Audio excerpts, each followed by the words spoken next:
All right, I got a scary thought for you. We're going to put limits and trig functions together. So we're finding and evaluating the limits of trig functions.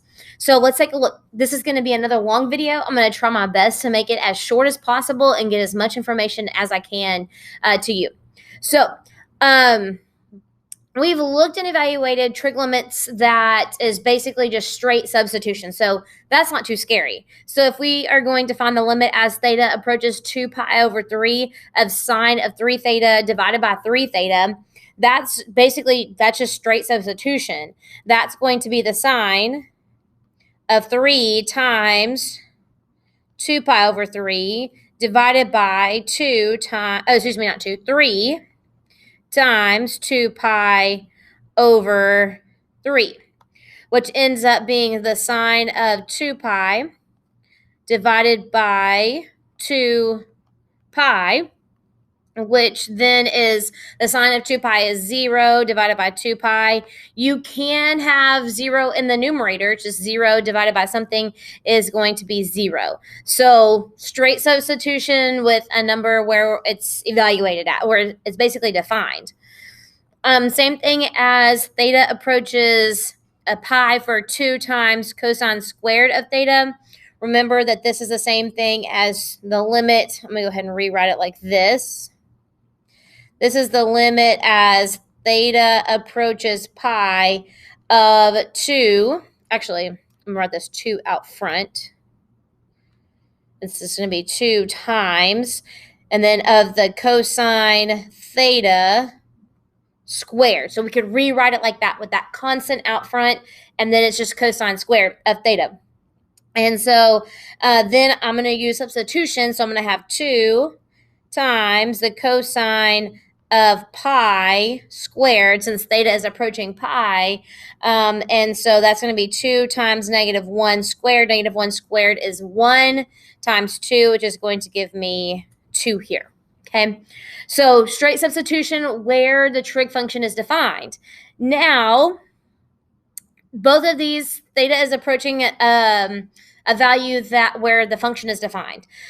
But that's not always going to be the case, okay? So let's take a look at what happens. So let's look here at this limit. And if we evaluate this with straight substitution, this is going to be 1 minus the cosine of 0, not theta, 0, divided by sine of 0 squared, which ends up being 1 minus 1 divided by 0 squared, which is 0 divided by 0, which is undefined, because we have a 0 in the numerator. In the denominator. Even though it's undefined at 0, it still is, the limit does still exist. So it's going to be a high five that comes together. They're just going to stop right here, okay? It's not one that disconnects. So we are going to have to use a trig identity. So you'll notice I have sine squared of theta. Well, that is, remember that sine squared plus cosine squared is equal to 1. So I can use that and manipulate that to fit inside this box here, our calculus box, our limit box. So I'm going to have the limit as theta approaches 0 of 1 minus cosine theta, and instead of sine squared, I'm going to have 1 minus cosine squared of theta, okay? Because sine squared is equal to 1 minus cosine squared. And so now I'm going to have the limit as theta approaches 0. So the denominator is a difference of squares. So this is going to be 1 minus cosine theta divided by 1 minus cosine theta times 1 plus cosine theta. And so now these are going to divide out. 1 minus cosine theta, it divides out. And so I'm left with now the limit as theta approaches 0 of 1 over 1 plus cosine theta. So now I can do that direct substitution, which is going to be 1 divided by 1 plus 1, which is 1/2. So the limit does exist, even though our direct substitution makes it look like it's undefined. So be really careful with that, especially when your denominator is 0. All right, so we're going to find the limits here where theta is defined, where we can define theta, I guess, so to speak, where we can find the limit, basically. So I have the limit as theta approaches 3 pi over 2 of 3 tangent theta cosine theta. So I'm going to take this. This is going to be the limit as theta approaches 3 pi over 2. Almost any time you have something other than cosine and sine, you're going to have to write it in cosine or sine form. So I'm really going to take this. So this is going to be 3. You could write this out front if you want to, or you can leave it in here. Times, and this is going to be sine theta over cosine theta. And then times cosine theta. And so what happens here is that the cosines are going to basically divide out. And so I'm left with the limit as theta approaches 3 pi over 2 of 3 times cosine theta. And so then I'm just going to go through and replace it. So I'm going to have 3 times, not cosine, sorry, this is sine. Cosine divided out. Sine, so then this is going to be 3 times the sine of 3 pi over 2. And so 3 pi over 2, the sine is going to be -1. And so this is 3 times -1, which is -3. All right, so just rewriting that. All right, so now we have a secant, and I'm going to do the same process, but not talk through it as much.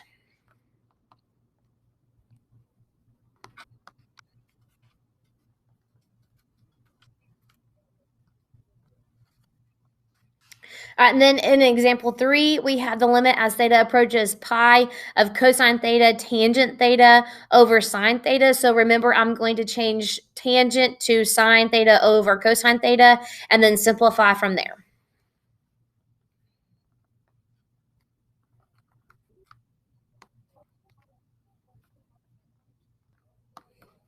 Remember here that I have sine theta over sine theta, so that's going to be 1, no matter what that is. Anything divided by itself is always going to be 1.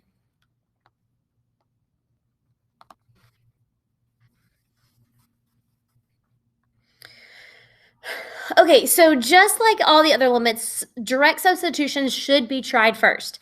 If it's undefined at that point, then you would need to do some manipulation to that. So you want to make sure that you try direct substitution first.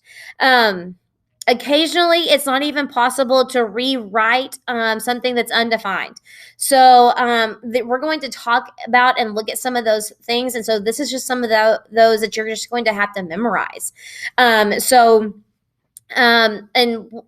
you won't have something like this as far as like trying to prove this because it's just proved by the table/graph. So be kind of sort of aware of that.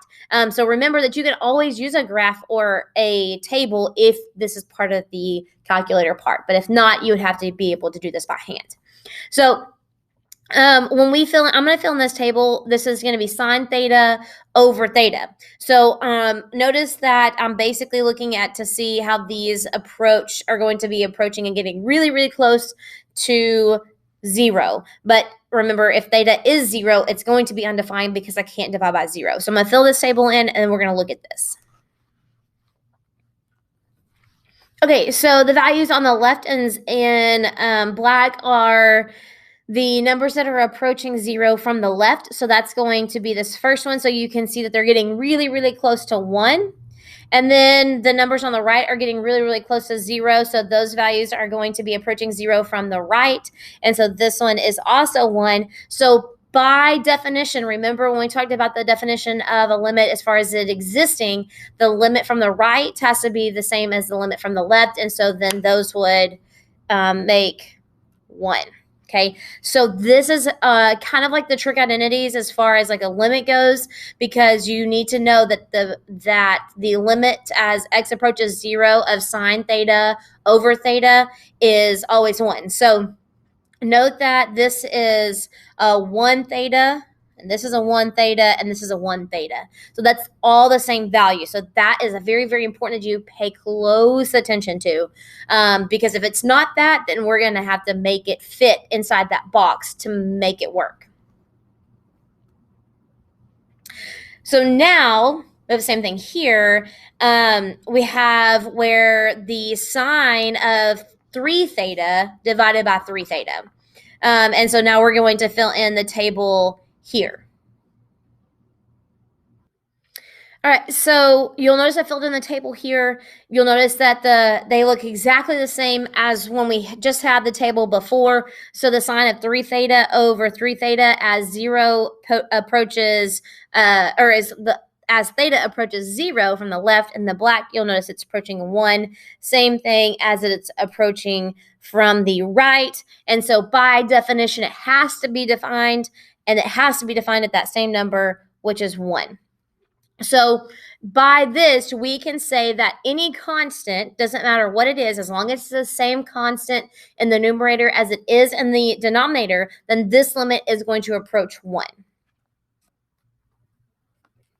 So if you were to have the sine of 5 theta divided by 3 theta, that would not work. That's not going to approach 1. So you just have to be really careful that it is the same number. All right, so now here's another one that we want to make sure that we memorize. So if you look at this as far as these two numbers approaching this, or this limit approaching 0 here, so we're getting really, really close to 0. Remember, it's undefined at 0 for 1 minus cosine theta. Then what you'll notice is that these numbers approach 0 as well. Okay, so as they approach from the left and from the right in the table, these numbers are going to approach 0.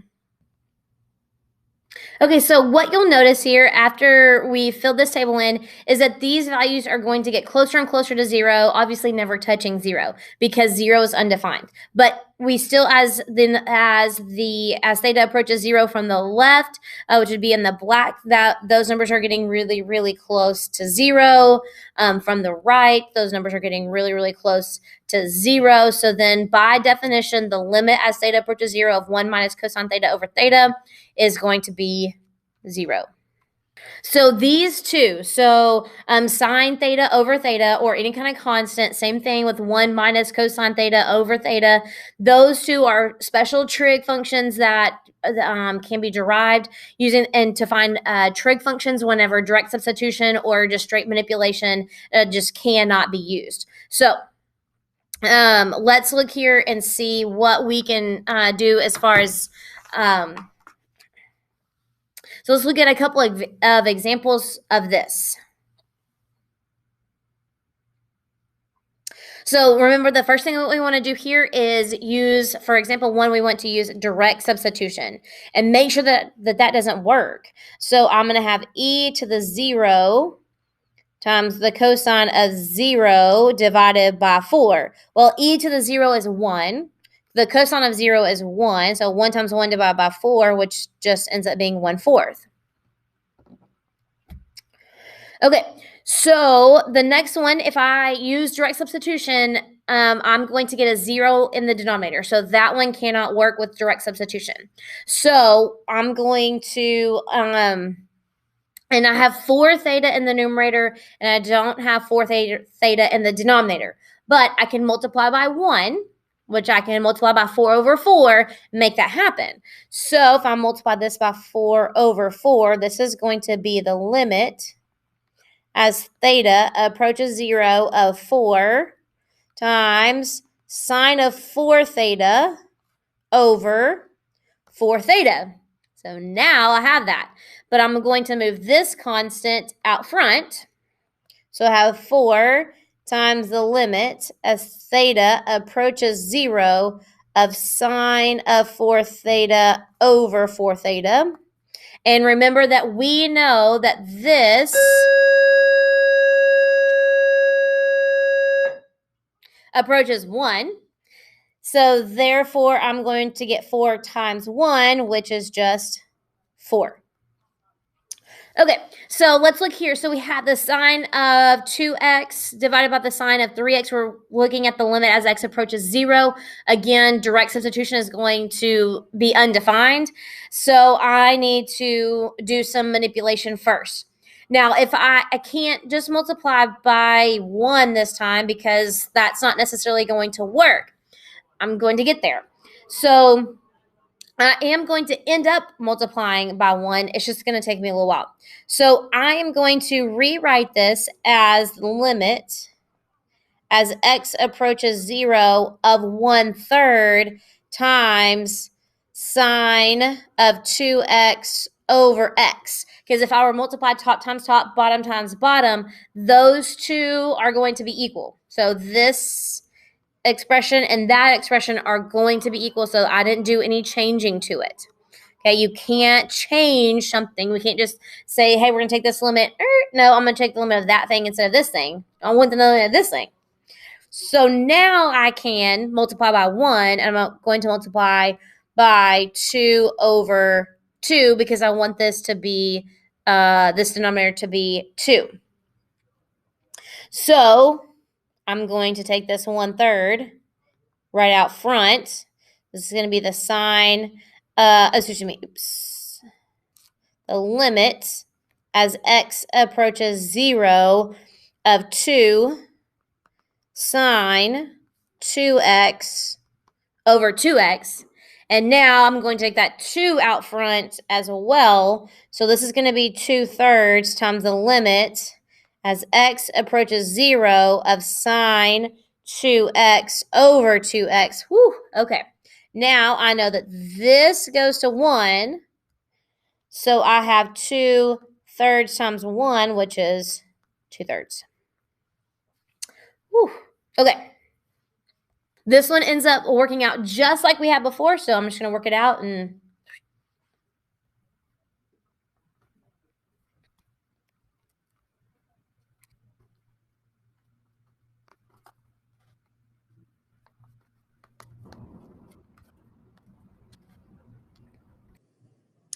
all right, so we're going to look at the limit as theta approaches 0 of tangent theta over theta.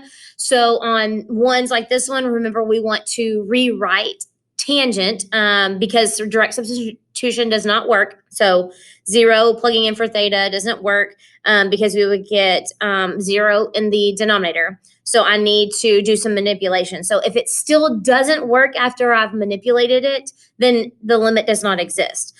So what we'll have here, I'm going to rewrite this as sine over cosine. Remember, when I have a fraction, I'm going to divide another fraction. Remember, I can write this as theta over 1. Then I can flip and multiply.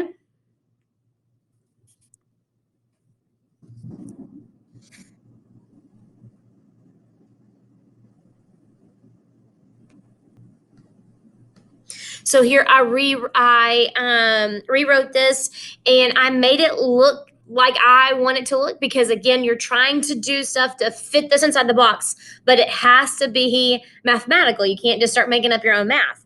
So I put the theta first. Instead of cosine times theta, I did theta times cosine. And so then I can make that sine over theta times 1 over cosine theta, and then split those up and find the limits there.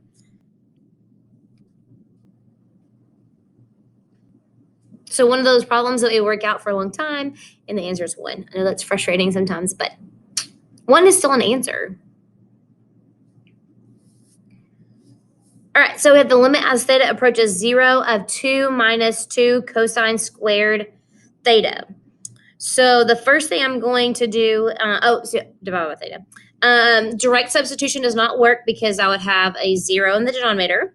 So I am going to have to do some manipulation. So the you can see that there's a common factor in the numerator, which is 2. So from here, 1 minus cosine squared theta is sine squared theta.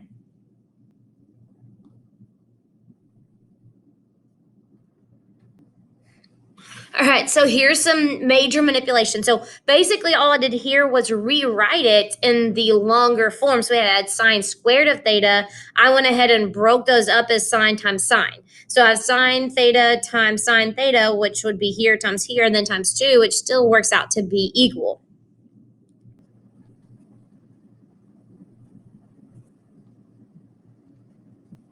So just by finding the limits, I get the answer would be 0.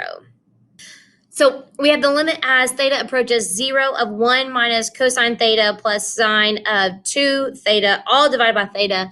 Direct substitution does not work. I would have a 0 in the denominator. So I am going to split this up and write this as the limit as theta approaches 0 of 1 minus cosine theta over theta.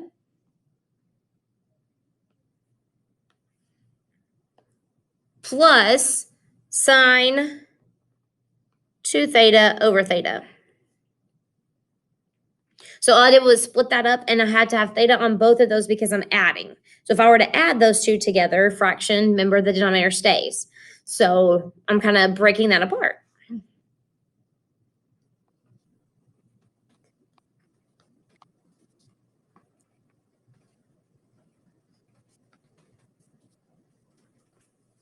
So using these trig identities, so the limit as theta approaches 0 of 1 minus cosine theta over theta is that limit is 0. And then the other limit as 1, and then I just had that 2 constant because I had to multiply by 2 over 2.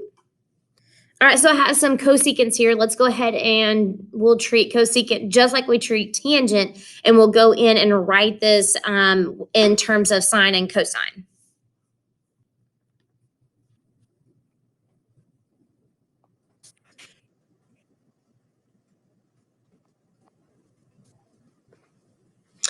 So now I have all the same denominator, okay, because I have the denominator all the same as far as sine theta.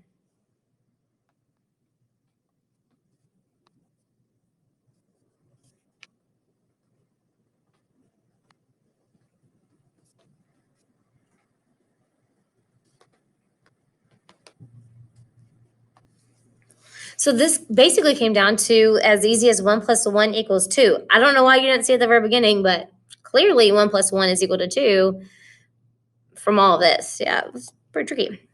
Okay, so now we have the limit as x, so we'll use x this time, theta x doesn't matter. As x approaches 0 of sine x minus sine x times cosine x all over x squared. So it's already in sine and cosine form. I can't use direct substitution. So I am going to have to, the next part is going to be to factor. So in the numerator, you can see that I can factor out a sine x. So all over x squared. And then now what I'm going to do is I'm going to take that x squared and I'm going to write it as x times x. So this becomes x times x. So hopefully you can see now I'm just going to break those two apart and use those trig identities.